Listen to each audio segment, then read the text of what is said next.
Hey Sigurd, thanks for doing the Patreon thing.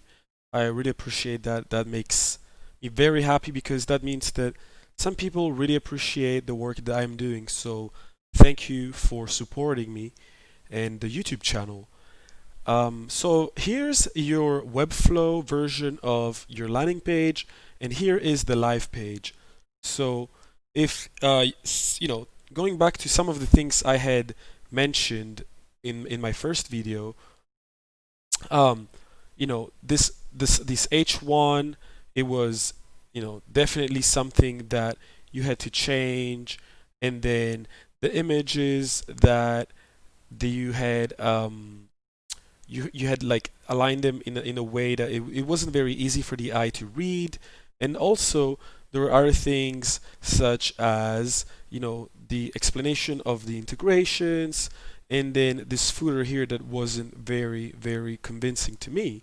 So let's have a look at what you did. So header, replace your issue tracker and build better products.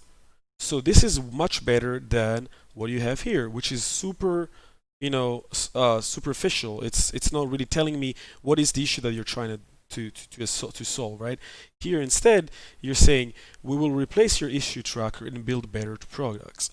Now, it's kind of better. It's an improvement. I think you can go even a step further, and you have to identify what the pain point that your customers have. And what I did is to help you identify that, I went on Product Hunt, right? And once I go on Product Hunt and you read all of these comments, right?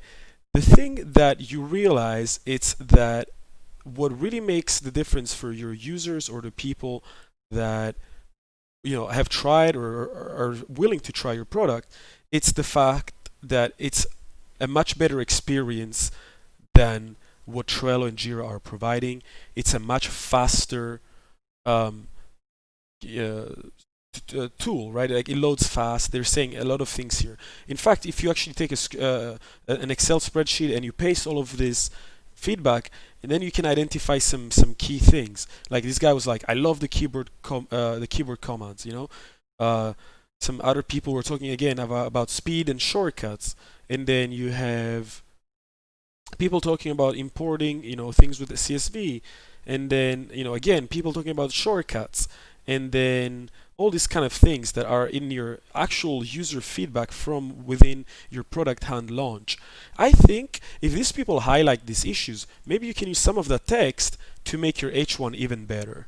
So compared to this one, built for maker and innovators, this it's bullshit. Sorry, if it's honest. This is better. It's an improvement.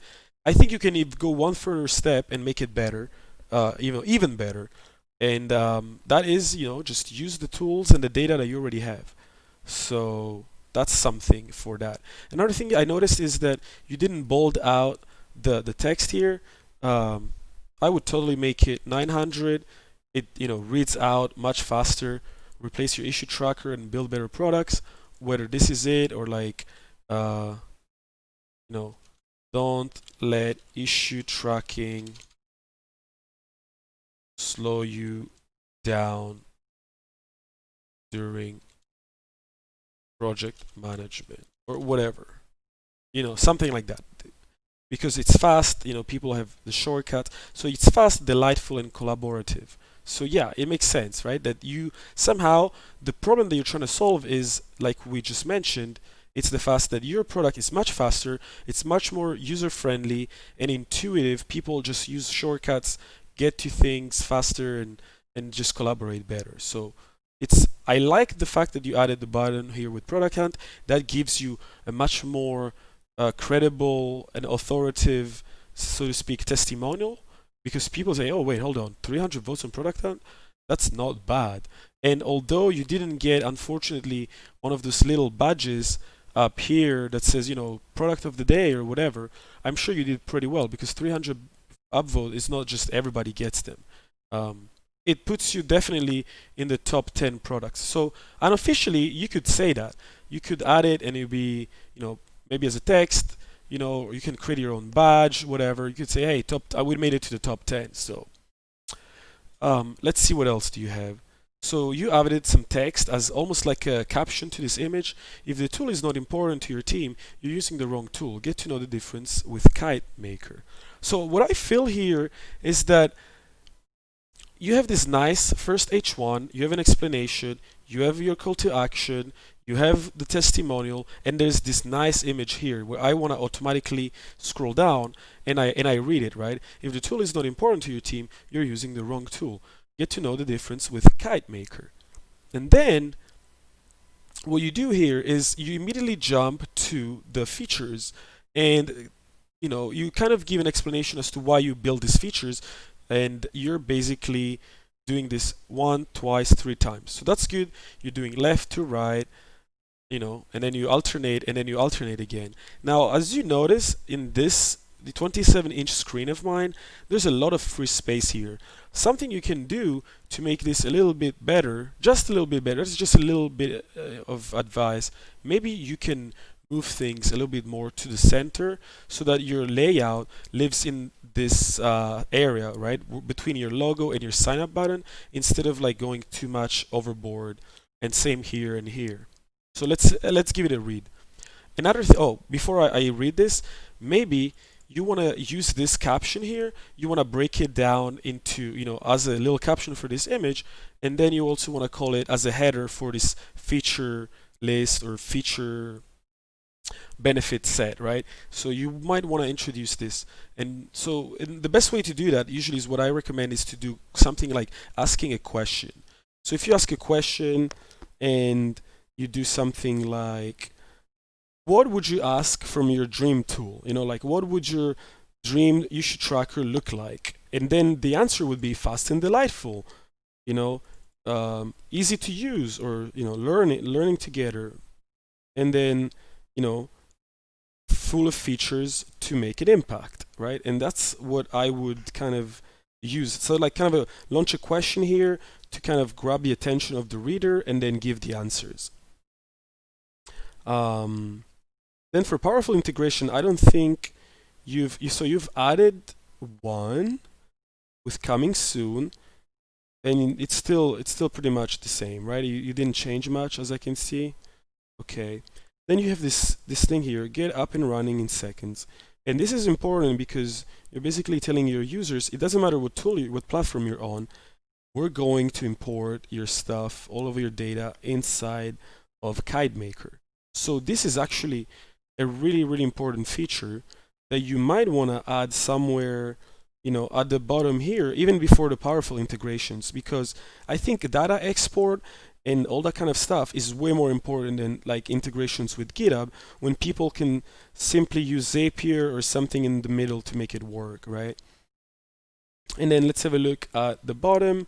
You changed the footer, definitely a much better footer.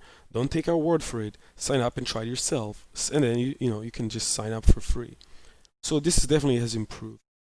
Now, what I still don't think you've done is, for example, the menu here, the navigation stuff is still the same. You could probably reword this to be a little bit more enticing for your users. So like Slack is just join our community, right? Login is log into the product. Twitter is like, who puts Twitter in the main navigation? Not a lot of people do. Blog is definitely important, and you could probably even have some blog articles as cards embedded into your landing page, maybe here at the bottom before, here somewhere before signing off with your footer. I would definitely think about that. And then the pricing stuff and the sign up, I remember talking to you about it, where you can use like all this like empty space to give some insight about how much it's going to cost, and if there's a free trial. I mean, it's a free tool, right? But what's it going to cost? And eventually there will probably be a trial, right? So what am I expecting from that? So you have a lot of space. I love the images, but you definitely could use this page better. So yeah, I hope this kind of answers the question of what else can we do with this page. I'm sure that you and your team have thought through the process of redesigning it yet again after I gave you my last video, and I'm sure you've got a lot of feedback from other people across indie hackers and the web and etc. etc. Um, but I think, yeah, you can still improve it a little bit if you feel like doing it, or if you don't, I guess you have your reasons for not doing that. I mean, at the end of the day, I'm just one of the many voices of the internet, of indie hacker, etc., etc. So I hope you find this video useful, and thanks again for becoming my first official Patreon subscriber. I hope you have a great afternoon or evening or day, and yeah, let me know in Twitter if you need anything else. I'll be happy to give you some more feedback in the future, or maybe on the product itself, because I haven't signed up, so I don't actually know what the product feels like. So maybe I'll do some of these breakdowns for the actual SaaS product that people are working on in the future. If that's something you're interested, let me know. And yeah, like I said, have a good one. Thank you.